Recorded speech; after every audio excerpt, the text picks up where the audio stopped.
You don't believe the Warrens? You're anti-Warren? They are fully debunked as charlatans. There's no question about it. This is all fact. You're listening to Potty Mouth Radio, the home of movies, music, television, and comedy. We watch the thing. We watch the thing. Hello, everybody, and welcome back to We Watched a Thing with Billy and Dave. How you doing, my friend? I'm good.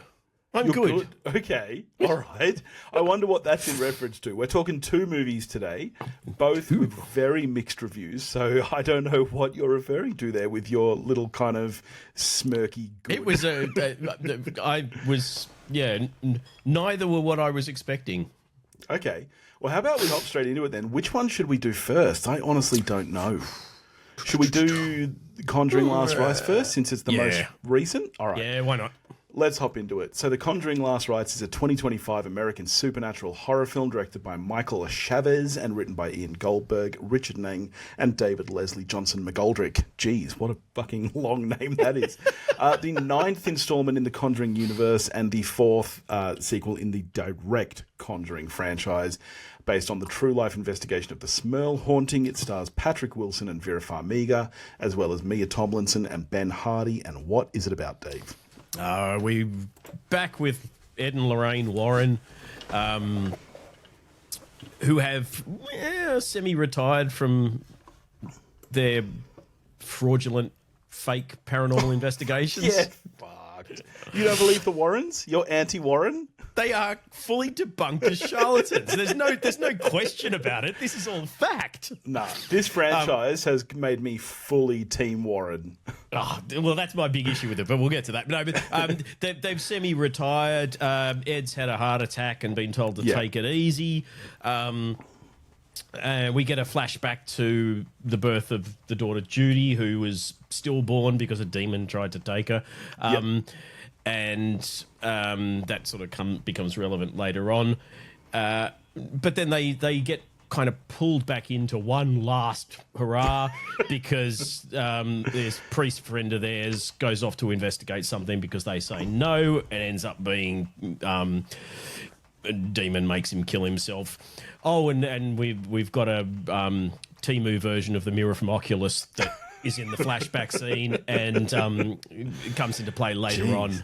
Okay, so from your tone and snarkiness, I'm guessing you did not like this film. No, these films have been mediocre at best since James Wan stopped directing after Conjuring 2. That's outrageous. I mean, this coming from the guy who will defend Insidious till his dying breath. Look, if you're going to have a Patrick Wilson... The Conjuring is the better of those franchises. It is not. That's an insane statement. Insidious followed a very similar trajectory to this. The first two films are by far the best, and then it's kind of silly fun. Yeah, well, I don't think silly fun. I think it changed tone a little bit when Lee Winnell took the helm, but there's a consistent narrative through all of those, whereas these are monster of the week, these films. This is like... Well, yeah, but that's the point of this. I'm not saying that's a bad thing. One of the reasons whether you believe the Warrens or not, the Warrens had this extensive list of cases, and it's kind of picking cases from various points of time, but it does have a through line. Like, sure, the hauntings aren't related, but the through line is the family. But that's what I mean. It's like the X-Files. You've got the greatest show of all time.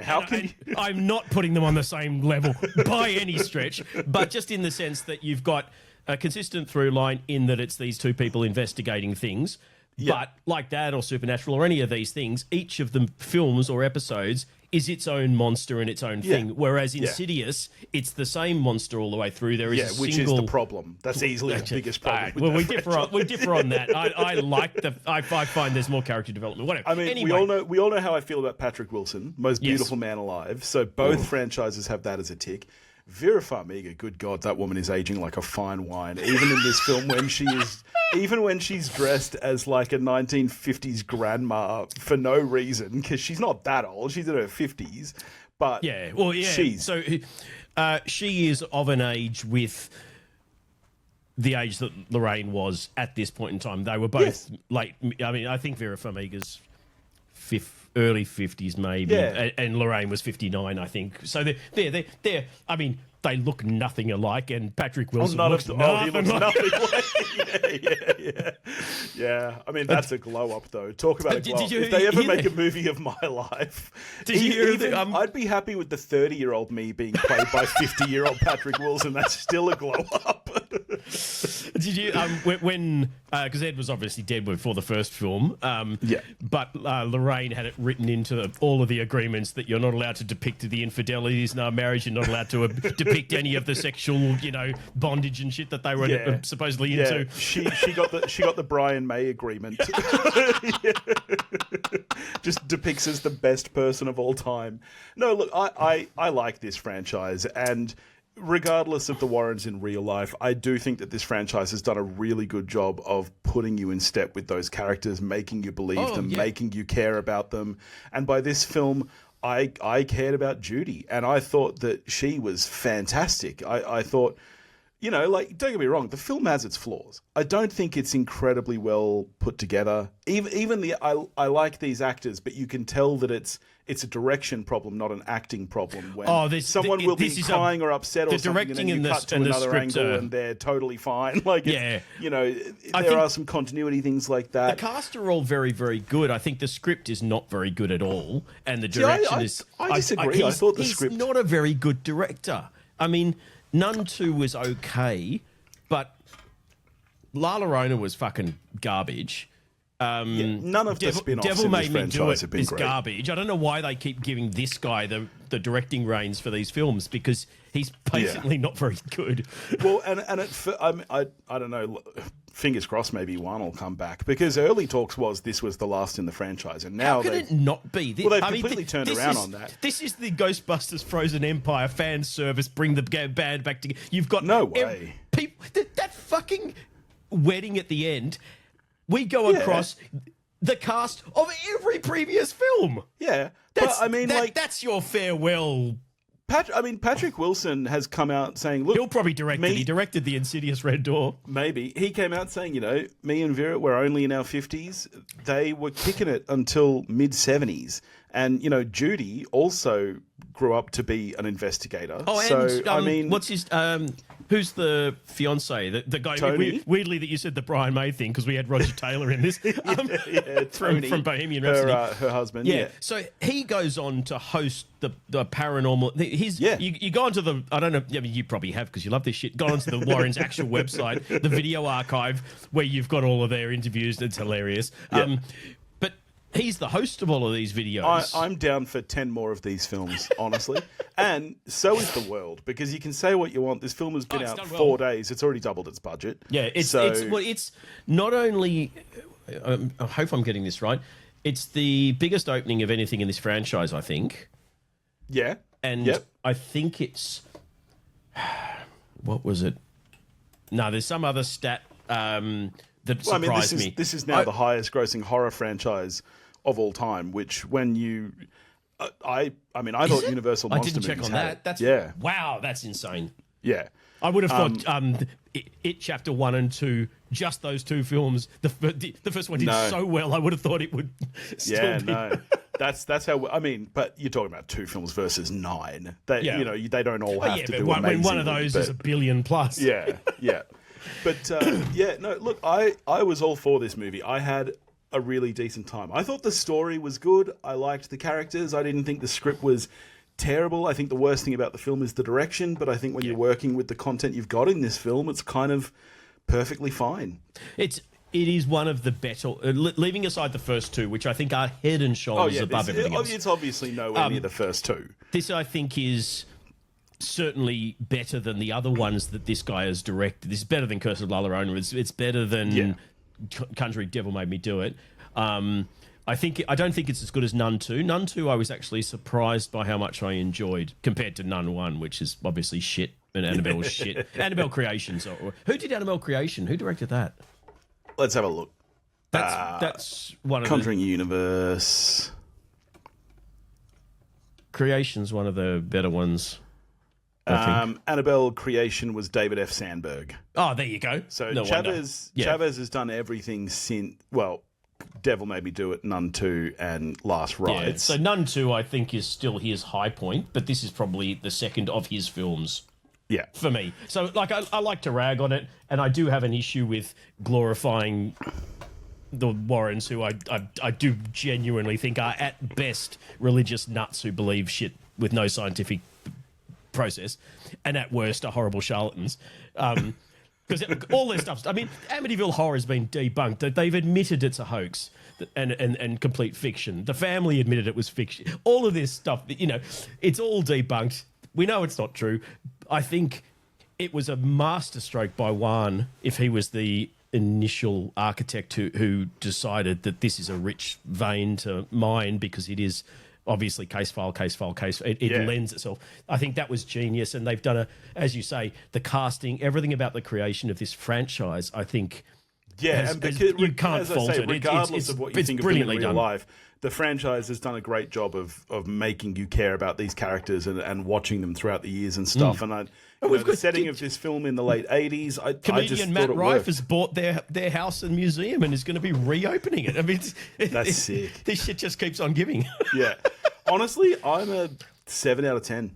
Oh, I'm a 5 and a half.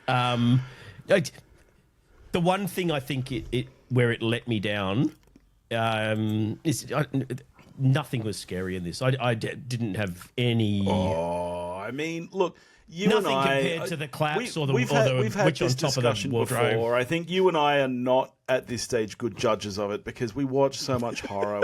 Like, was anything scary in this film? No, but that's like saying nothing was scary in Final Destination Bloodline, so it's a bad horror film. Like, no, because it's not trying to be scary. I don't think it's trying to.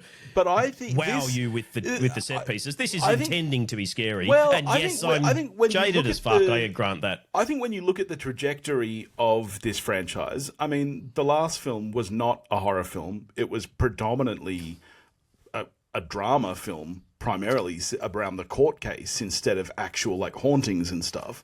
I think this film, while yes, it is a haunted house film, I think this does what most really good haunted house films do, and that is focus on the families. This is a family drama first and a horror, which is what the best. I mean, like Amityville Horror is the same. It's primarily a drama about the family. Poltergeist. Yeah. I mean, the Insidious films. Poltergeist obviously isn't scary. There's nothing scary in Poltergeist. It's still one of the best haunted house movies of all time. Yeah, go back. I reckon there's more scares in Poltergeist than in this film. Nah, I don't know. I think that what really makes this work is that you've got both families that you care about. You care about the Smell family, all fucking 8 of them. That's just too many people living in one house. Yeah, and you care Americans about the Warrens. White people in the Midwest, stop fucking breeding.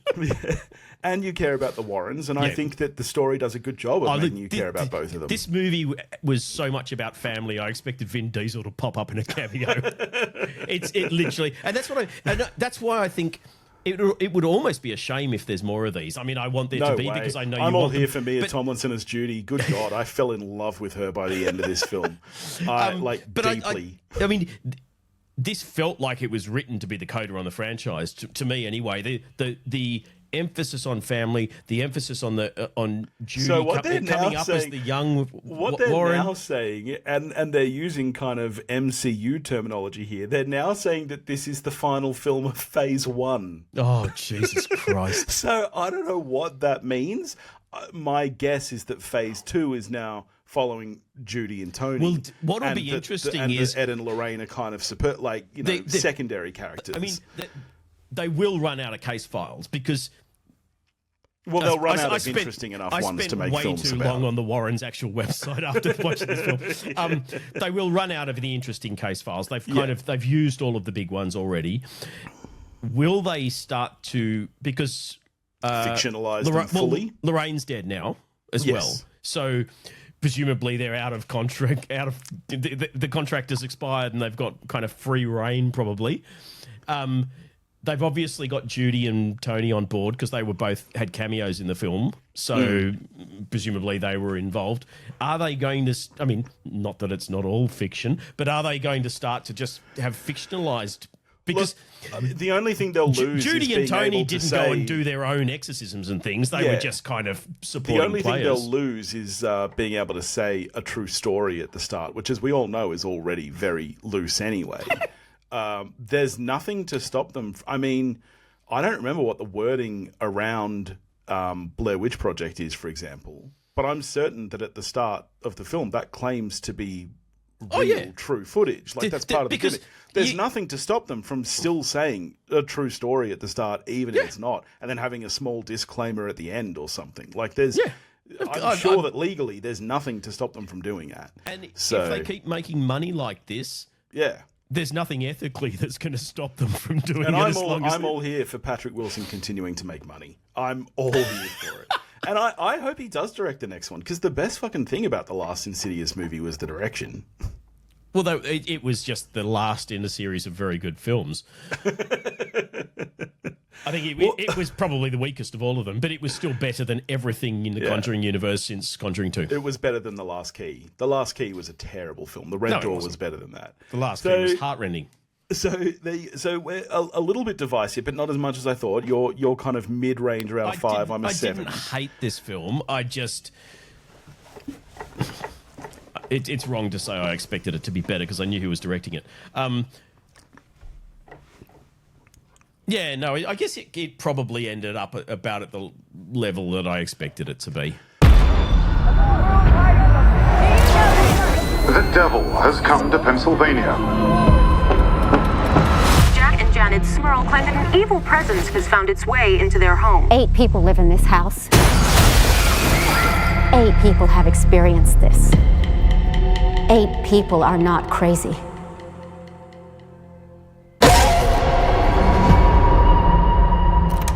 So, when did this start? Heather's confirmation. 7th of September. There's something in the attic. Ed, there's an evil here. Something I've felt before.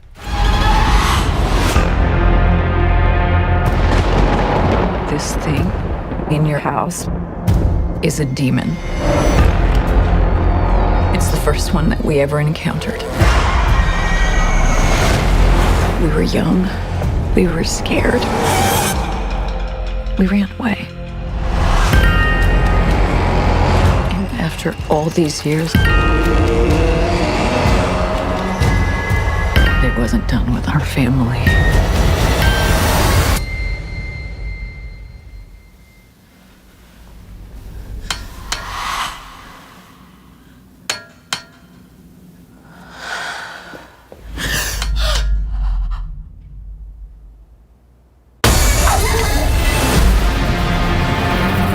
St. Michael, defend us. Be our safeguard against the devil. In nomine Patris, et Filii et Spiritus Sanctus. By the power of our Lord Jesus Christ.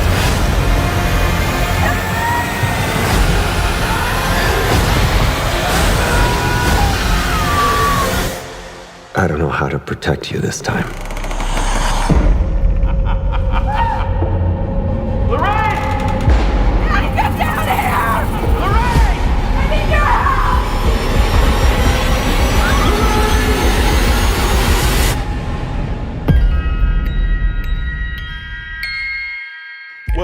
I'm most curious to talk about our next film, which I believe you were personally asked to do in the Facebook listener community. I think it was Dia Cole. Forgive me if it wasn't. I was certainly keen to if we see were going, this anyway. And I can't remember the humorous way it was described in that comment, but it definitely made me intrigued to see it. Well, I was already keen to see it. It was already on my radar. I just wasn't sure if we were going to get to it on the show. But we are talking about Honey Don't, a 2025 American neo-noir dark comedy detective film directed by Ethan Coen, of course, of the Coen brothers. No Joel present here, who co-wrote the screenplay with Trisha Cook.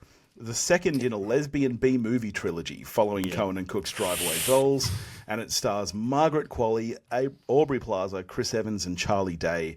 And what is it about, Dave? Margaret Qualley plays a private detective A lesbian dick, if you private will. detective. Yeah, well, a private sans dick. Who ultimately is investigating the disappearance of her niece, I guess. Which Until becomes very late into the film.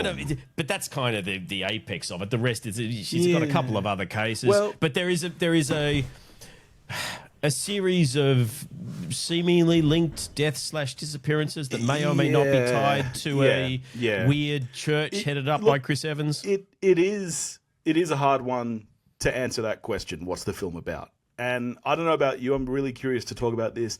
My experience with this film is that I loved everything about this film except the film. Like every individual scene, I loved. I loved the performances. I loved the characters. I think I would watch a second Honey Don't film of just Margaret Qualley investigating another case. She is the MVP of. She is incredible in this. I mean, the weakest performance in this film is Aubrey Plaza. Only at the end. I thought she was fine. I mean, I don't know why she's. I mean, I guess she's second billing because there's not really anyone else. But I'd almost put Charlie Day above her. Well, Chris Evans, fantastic in this film. I love a comedic Aubrey Chris Plaza Evans was performance. fine until that final scene, but I think a lot of that was the writing of the final scene, which I think was terrible. So, I think this is where the problem is for me. I know. Yeah, the crescendo of the film. Yeah. I even now talking about it, I want to say I like it more than I probably do because I like so much about this film. Mm-hmm. I love the cinematography and the atmosphere. It felt like a desert version of Fargo. I loved the characters, the characterizations, the performances. I liked almost every individual scene. The problem is that very few of those scenes really relate in any way. And yes, in some ways, that's noir. And, the Coens have played with this before. Like, people say the same thing about the Big Lebowski. People look at it at the end and say, well, nothing's really connected and nothing really leads anywhere. And it still works in that film because that film is primarily a comedy. This is listed as a dark comedy, but there's not really a huge amount of humor in this film. Not in terms of what happens. I think Margaret Qualley's performance has got that... It's almost parody, but not quite. Yeah, and I think Chris Evans is very funny. I mean, one thing, this film does not know what it is, and I'm starting to think. I haven't seen Drive Away Dolls. I did want to see it. I never got to it. Me neither. Yeah, but I'm starting to feel after even Tragedy of Macbeth. I thought looked beautiful, but I think it was a dull, boring. I don't know why it was even existed. The Coens. As Coen and Coen, not as good as Coen's as Coen's. No, yeah, 100%, yeah. Some of the magic's gone because, and I don't know if it's Ethan's wife, whatever her name is, Trisha something. Trisha Cook. Yeah, I don't know if it's maybe she's just not crash hot. I don't know, but the kind of expected to really like this. This is a sort of same. I love neo-noir. I love kind of 1970s, revisionist stuff. And even though this weirdly turned out to be set in the present day, it feels like a fucking 70s film from top to bottom. 100%. Until they pull out fucking smartphones and stuff. I was like, oh, what? Wait a minute. Is this set now? Why are the clothes, the dialogue, the setting, the look, the cars, everything 1970s?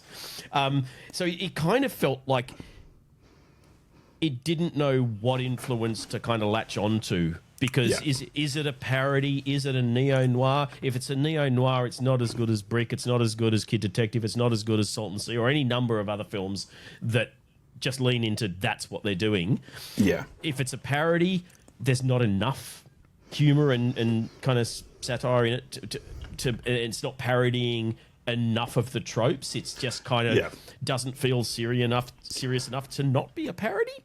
I don't find enough chemistry between Aubrey Plaza and Margaret Qualley, which that sounds like a ridiculous sentence to say. If you on paper, sex scenes between those two, I'm all there. But there's no chemistry.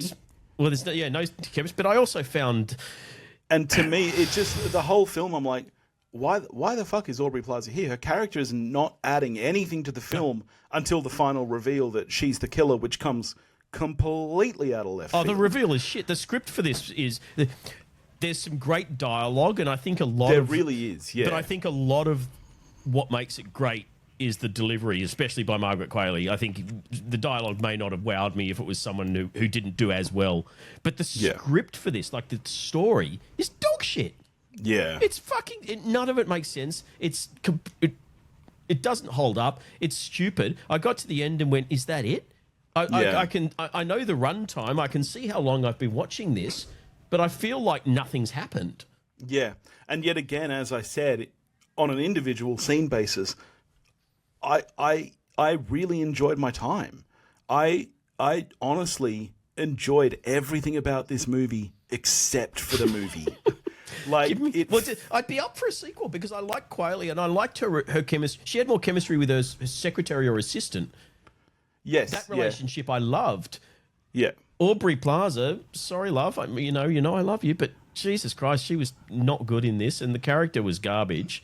Yeah. Charlie Day is a fun little foil, but his scenes kind of felt like, we need a policeman, let's create one. Chris Evans, I thought, was great and very funny in every scene he was in. But again, a lot of them kind of went nowhere. Well, he does. When you look at the film, the church actually has nothing to do with anything. Neither does there's all Cher or whatever her little name side is. things like, the church is dealing drugs.